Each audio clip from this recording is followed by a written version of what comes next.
ये मजीद पुश करेगा blood pressure को शूट करने में, जिसकी वजह से खुदा ना खास्ता स्ट्रोक।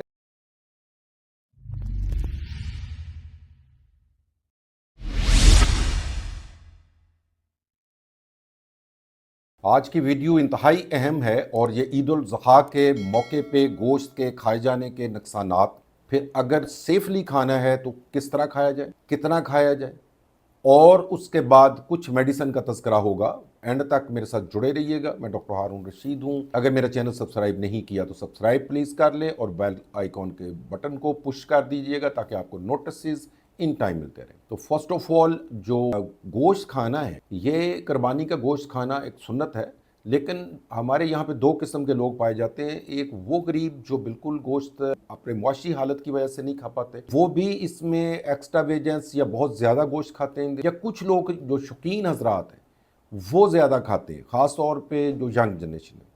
अब जो गोश्त खाना है, इसके साथ हमें प्रॉब्लम्स क्या आएंगी, सबसे पहले हम ये देखते हैं। सबसे पहले जो तीन मेजर सिस्टम इसके साथ इन्वॉल्व होते हैं। फर्स्ट ऑफ ऑल तो आपका मैदा है। वहाँ पे ये गोश्त अगर ज़्यादा खाएंगे और उसमें अगर मसाला जात हैं, उसमें अगर चिकनाई है, तो आपके एसिड पैप्टिक डिजीज़ या तजाबियत जिसको कहते हैं, या मैदे का सोजिश या वर्म जिसको कहते हैं, वो बढ़ना शुरू हो जाएगी। और सेकेंडली, आपके बाइल जो सक्रीट करते हैं चिकनाई जज़ब करने के लिए, जिगर पर भी बोझ आएगा। उसके अलावा आपके गर्ड या जिसमें सीने में जलन होती है, ये और ब्लोटिंग, ये मसालों के साथ आपको अपना पेट फूला हुआ महसूस होगा। ये चीज़ें जो हैं वो मैदे के ऊपर आपके असर करेंगी और इस तरह के बद असरात जो हैं वो आपके स्टोमिक पे आएंगे ओवर ईटिंग करने की वजह से, जो कि गोश्त अगर ज़्यादा खाते हैं। सेकंड चीज़ जो इफेक्ट होती है, चूँकि बड़ा गोश्त और छोटा, मटन और बीफ, इसमें जो चर्बी है, चिकनाई है, वो ज़्यादा होती है। अगर ज़्यादा खाया जाएगा तो आपकी लिपिड प्रोफाइल, यानी आपके खून में जो मुख्तलिफ किस्म की चर्बी है, वो डिस्टर्ब हो जाएगा। उसका लेवल, कोलेस्ट्रोल बढ़ जाएगा, ट्राइग्लिसराइड बढ़ेंगे, बैड कोलेस्ट्रोल जो है वो ऊपर चला जाएगा।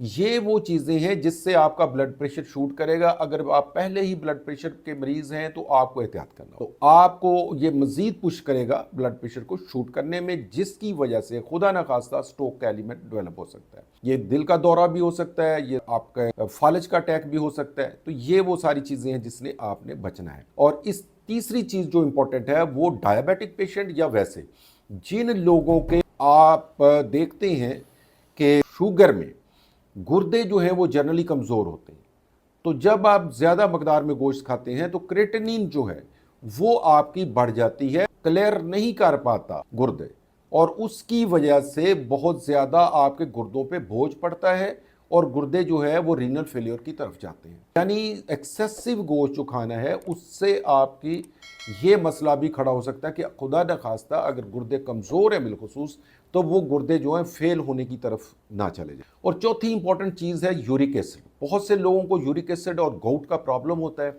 अगर वो एक्सेसिव गोश्त लेंगे इन दिनों में, तो उस जो गोट है वो आपका दोबारा फ्लेयर अप हो सकता है, आपके जोड़ सूज सकते हैं, उसमें दर्द शुरू हो सकती है, उसमें भरम हो सकता है। तो ये चार बुनियादी सिस्टम है जो इफेक्ट होते हैं। अब हम बताएंगे कि आपने अगर गोश्त खाना है तो कितना खाना है और कैसे खाना है। तो सबसे पहले ये है कि एक आम शख्स की जो रूटीन की जो गोश्त की रिक्वायरमेंट है, वो 1 ग्राम पर किलोग्राम बॉडी वेट है। मसलन एक शख्स का वज़न जो है 70 kg है, तो वो 70 ग्राम ही गोश्त खाएगा, जिसमें ज़्यादा से ज़्यादा एवरेज साइज़ की 4 से 5 बोटियाँ आती हैं। इससे ज़्यादा जो है वो एक्सेस में चला जाएगा। और वो जो एक्सेस आप खाते हैं, बिलीव मी, आप हैरान रह जाएंगे कि वो आपको प्रोटीन की शक्ल में आपके जिस्म का हिस्सा नहीं बनता, वो कन्वर्ट हो जाता है ग्लूकोज में। और वो जब ग्लूकोज में ज़्यादा, कुछ जिगर में डिपॉजिट हो जाएगा, बाकी जो एक्सेस होगा वो फिर चर्बी में कन्वर्ट हो जाएगा। तो लिहाजा जो ऊपर आपने खाया गोश्त 70 ग्राम से ऊपर, तो वो आपका जो है वो वेस्ट ऑफ मनी भी है। और उसके अलावा फॉर नथिंग आप जिगर पे बोझ बना रहे हैं और चर्बी को बढ़ा रहे हैं। सेकंड चीज़ जो इंपॉर्टेंट है, आप वेजिटेबल के साथ या पल्सेस के साथ, सीरियल्स के साथ, इनके साथ मिला करके गोश्त खाएं ताकि वो एक बैलेंस डाइट दे सके। इससे आपके मैदे के प्रॉब्लम्स भी कम हो जाएंगे, ब्लोटिंग नहीं होगी, आपको इजीली डाइजेस्ट हो जाएगा। और जो अमाइनो एसिड्स हैं बेसिकली 12 होते हैं, तो गोश्त से जो हमें सप्लाई हो रहे थे वो मैक्सिमम 10 हैं। तो जब आप बैलेंस करके खाएंगे तो आपके जो बाकी 2 एसेंशियल अमाइनो एसिड्स हैं वो बाहर से आपको दूसरी चीज़ों में से मिल जाते हैं। तो लिहाजा बैलेंस करने से बेहतर तौर पे आपका जिस्म प्रोटीन बना पाता है।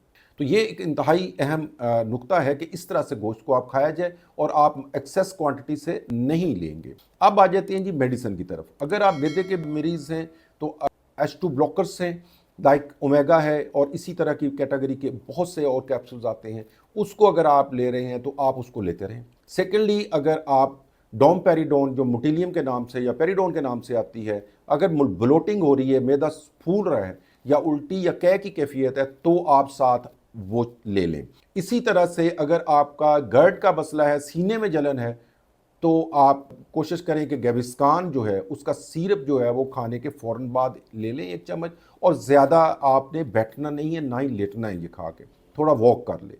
इसी तरह से ब्लड प्रेशर के जो पेशेंट हैं, या जो डायबिटीज़ के पेशेंट हैं, या गुर्दों के पेशेंट हैं, या गोट के पेशेंट, ये तमाम पेशेंट्स को अपनी जो मेडिसिन है रेलेवेंट जो डॉक्टर प्रेस्क्राइब करता है, उनको लेते रहना होगा। Thank you very much for watching. Allah हाफिज़।